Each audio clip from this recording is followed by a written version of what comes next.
Olá, esse é o Tarô da Pequena Sábia, eu sou a Júlia e hoje nós vamos falar sobre os arcanos maiores. Vem comigo?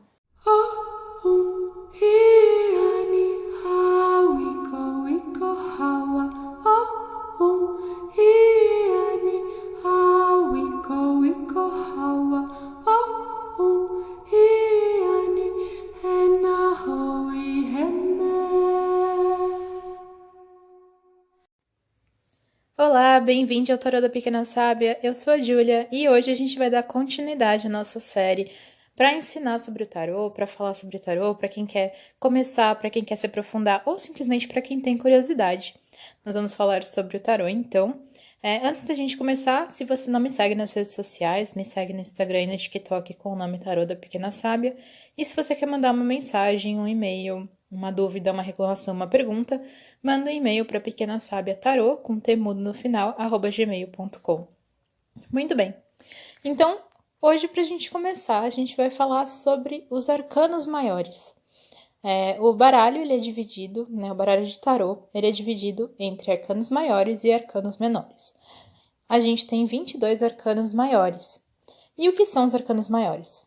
Bom, de modo geral, são cartas que não têm nenhum naipe, ou seja, elas não estão dentro dos naipes comuns do tarô, como varinhas, pentáculos, espadas ou cálices, né? Então, elas não estão dentro desses naipes e elas são cartas que representam aspectos maiores da vida de cada pessoa. Elas representam arquétipos, né? Elas representam momentos e transições muito maiores na vida de alguém. Então, quando a gente pensa em arcanos maiores, a gente pensa em acontecimentos que são marcantes, a gente pensa em momentos que mudam a vida de alguém, ou momentos que marcam a vida de alguém de alguma forma, e a gente pensa em coisas que duram mais tempo. Como eu falei nos episódios anteriores, muitas pessoas, inclusive, começam a ler o tarô usando apenas os arcanos maiores. Eu mesma já fiz isso quando eu comecei a estudar. E é interessante porque quando você entende a jornada que é mostrada pelos arcanos maiores, você consegue também localizar, de certa forma, a energia dos arcanos menores dentro dessas transições. Bom, mas para situar vocês de quais são os arcanos maiores, eu vou falar aqui por cima, mas a gente vai ter sim episódios especiais falando sobre cada um deles bem a fundo.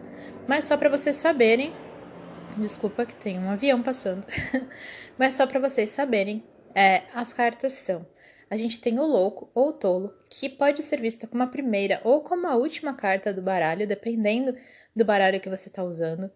A gente tem o mago, a gente tem a suma sacerdotisa ou a papisa, a imperatriz, o imperador, o hierofante ou o papa, os enamorados, a carruagem, a justiça, o eremita, roda da fortuna, a força, o enforcado, a morte, a temperança, o diabo, a torre, a estrela, a lua, o sol, o julgamento e o mundo. E, né, como eu falei, pode ser que aqui você tivesse o louco, dependendo do baralho que você está usando.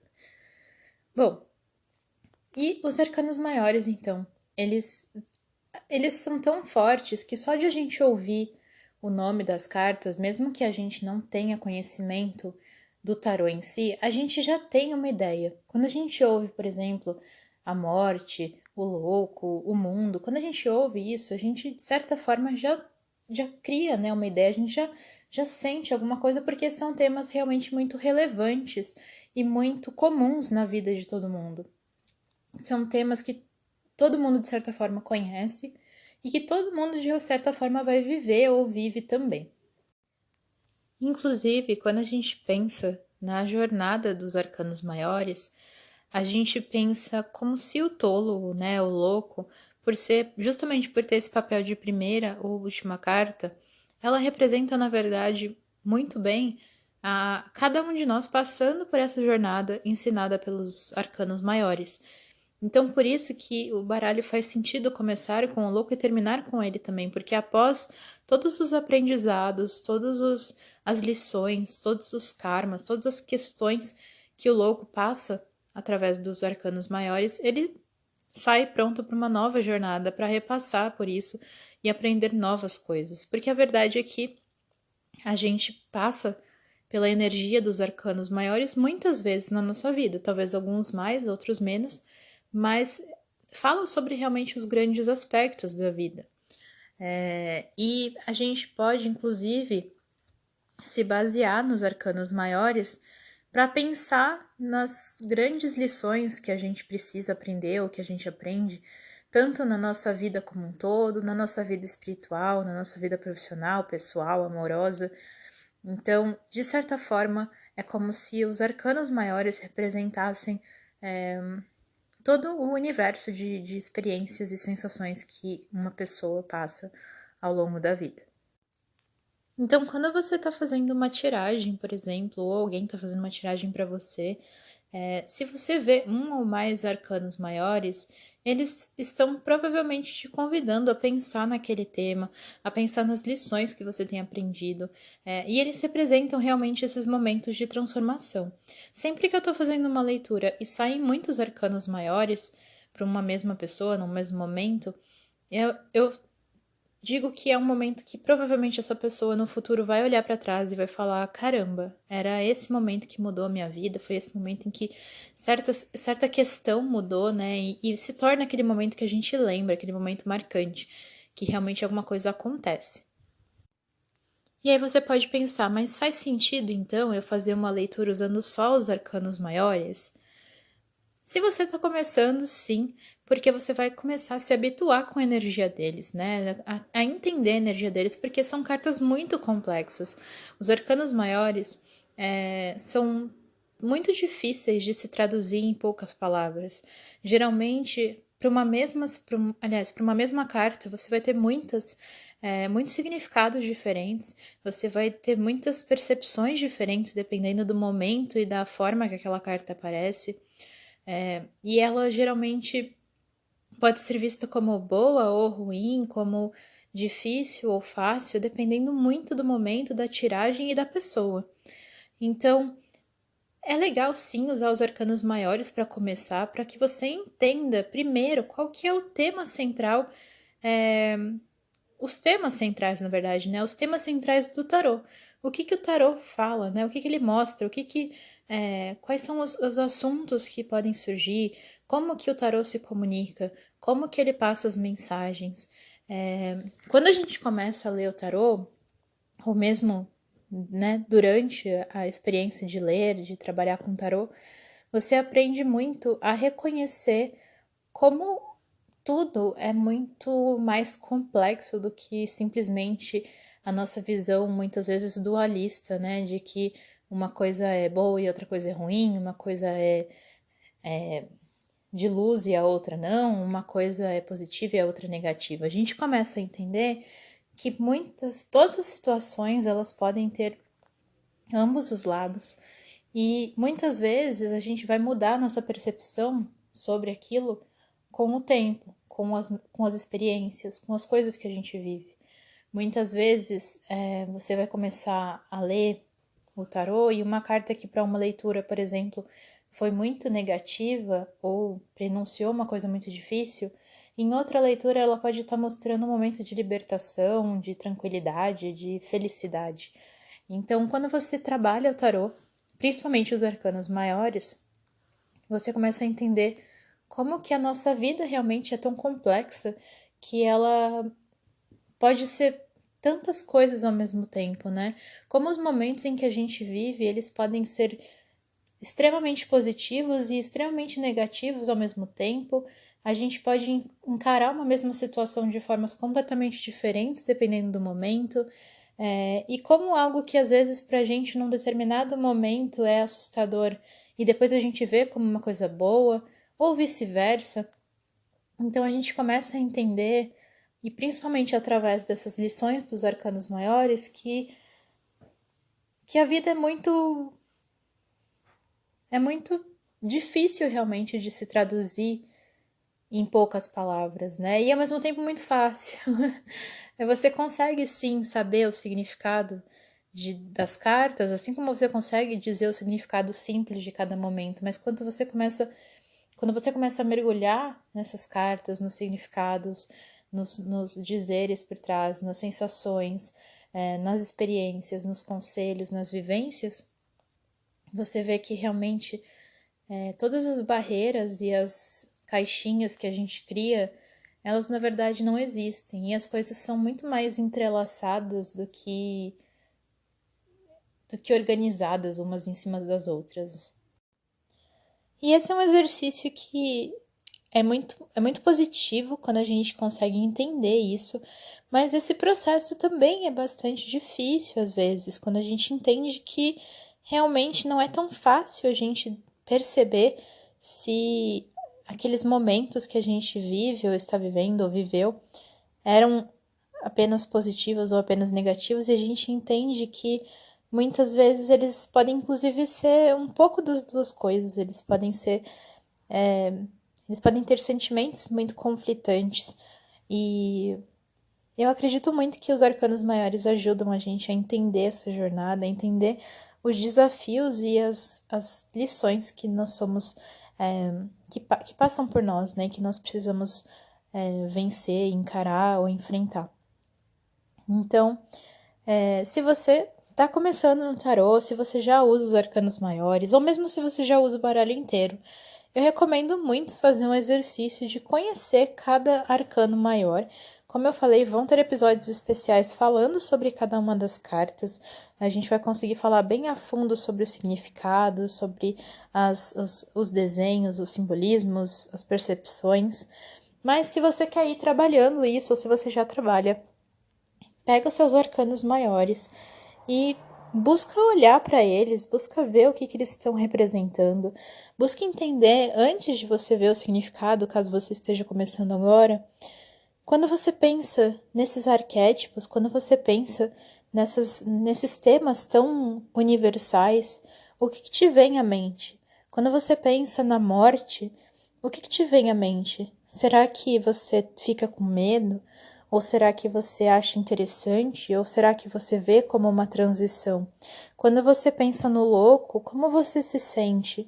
Quando você pensa na imagem de um imperador, de uma imperatriz, quais são as ideias que te vêm à mente? Quais são as suas percepções do que esse tema significa? E uma coisa que é muito interessante também, que pode servir como um exercício interessante, é pegar essas cartas e imaginar qual momento da sua vida você associaria àquela carta, ou qual pessoa. Então, se você está olhando ali a carta do Hierofante, que pessoa você veria como o Hierofante na sua vida? Que pessoa teria esse papel, ou que pessoa parece mais conectada a essa ideia? Ou qual momento da sua vida foi mais conectado a essa ideia? Qual momento da sua vida você conectaria à força? Você conectaria ao enforcado? Quando a gente faz isso, mesmo que a gente ainda nem saiba direito quais são os significados tradicionais das cartas, a gente já consegue entender um pouco melhor os sentimentos que existem quando a gente fala sobre elas, porque elas são tão antigas e tão conhecidas e tão, de novo, tão universais, que a gente já meio que sente muito do significado e dos simbolismos, mesmo sem a gente realmente conhecer. Isso não quer dizer que a gente não tenha que estudar, tá, gente? Pelo contrário, tem que estudar muito, a gente tem que conhecer, a gente tem que ler, tem que estudar, tem que fazer tiragens, tem que conhecer. Mas é mais para entender realmente como que você entende isso também. Porque cada tarólogo, cada taróloga tem uma visão única sobre cada carta. Por mais que a gente não queira, por mais que a gente tente ao máximo ser imparcial, temos que admitir que sim, nós temos as nossas visões, nós temos a nossa ideia, nós temos a nossa percepção pessoal do que aquela carta significa, ou né, a nossa sensação, ou a nossa própria emoção conectada com aquela carta, né? A nossa própria sensação do tipo do que é bom, entre aspas, ou do que é ruim. Então, é muito interessante saber como que você, enquanto indivíduo, vê aquela carta também. Como que você vê aquela energia, como você vê aquele momento. Então, por exemplo, muitas pessoas, tá, têm medo de algumas cartas. né? Muitas pessoas têm medo, por exemplo, da carta da torre. Eu mesma, por muito tempo, tive medo da carta da torre.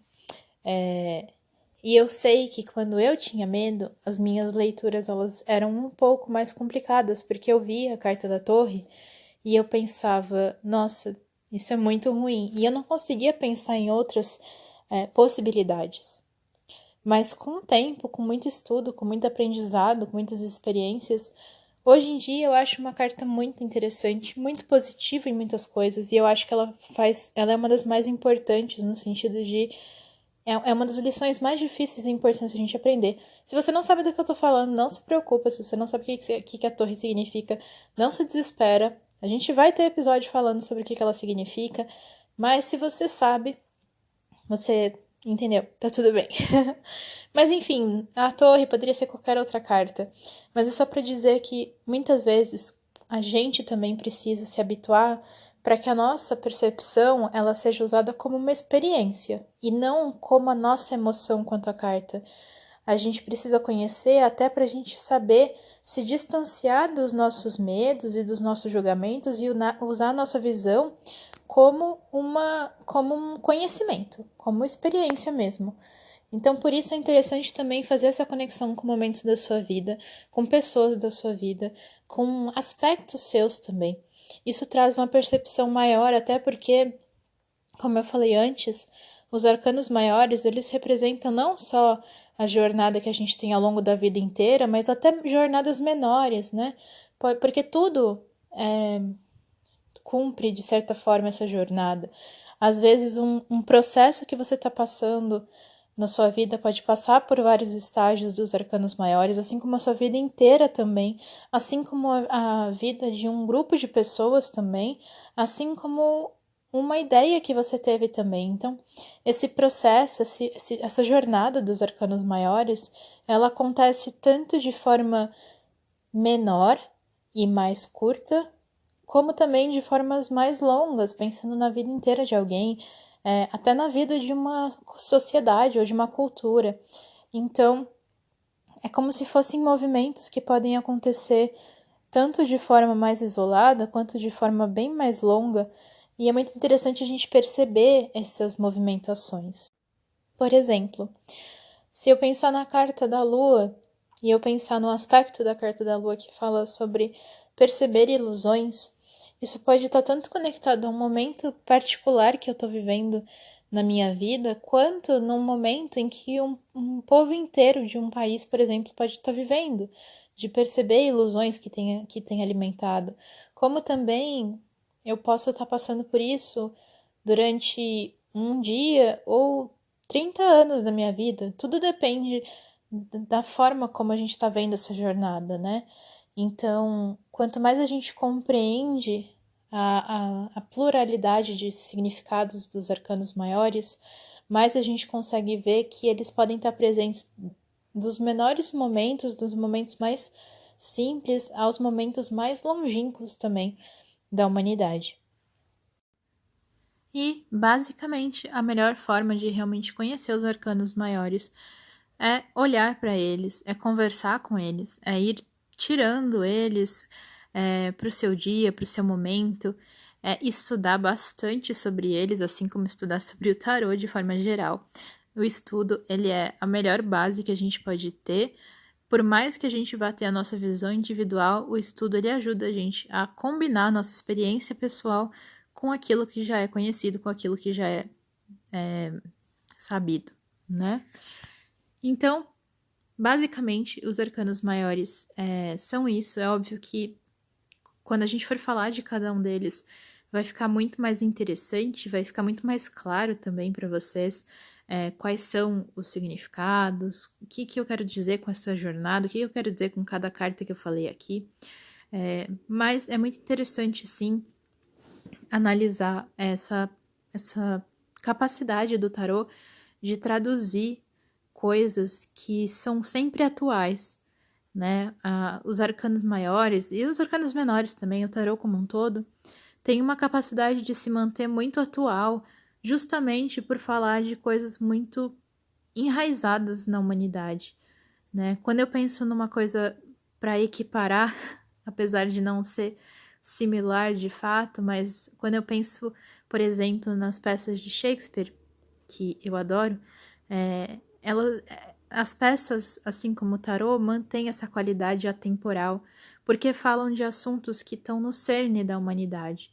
Você pode ver uma mesma carta do tarô ao longo da vida de muitas pessoas e ela sempre vai fazer sentido, porque ela fala justamente dessa jornada que a gente passa enquanto seres humanos, enquanto indivíduos, enquanto sociedade.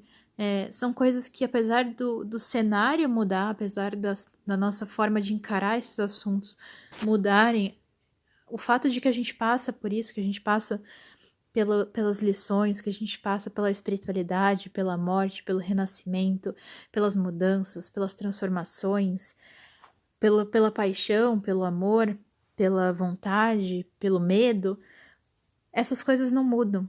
E é justamente disso que os arcanos maiores principalmente falam. São esses assuntos atemporais que, ao mesmo tempo que são muito básicos por todo mundo passar, são muito necessários para que a gente consiga se conhecer, para que a gente consiga evoluir, para que a gente consiga se ouvir e para que a gente consiga enfrentar os desafios e as lições que a vida traz. Então, fica aí esse episódio. Inclusive, se você quiser, também pode pegar e comparar as cartas até com músicas ou obras de arte que você goste. Então, eu participei de um painel no ano passado, onde eu comparei alguns poemas de uma escritora que eu amo, Sylvia Plath, com alguns arcanos maiores. Então, isso inclusive mostra, de novo, o quanto que os arcanos maiores podem ser muito plurais e a gente pode ver eles na arte, na vida, na espiritualidade, nos outros e em nós.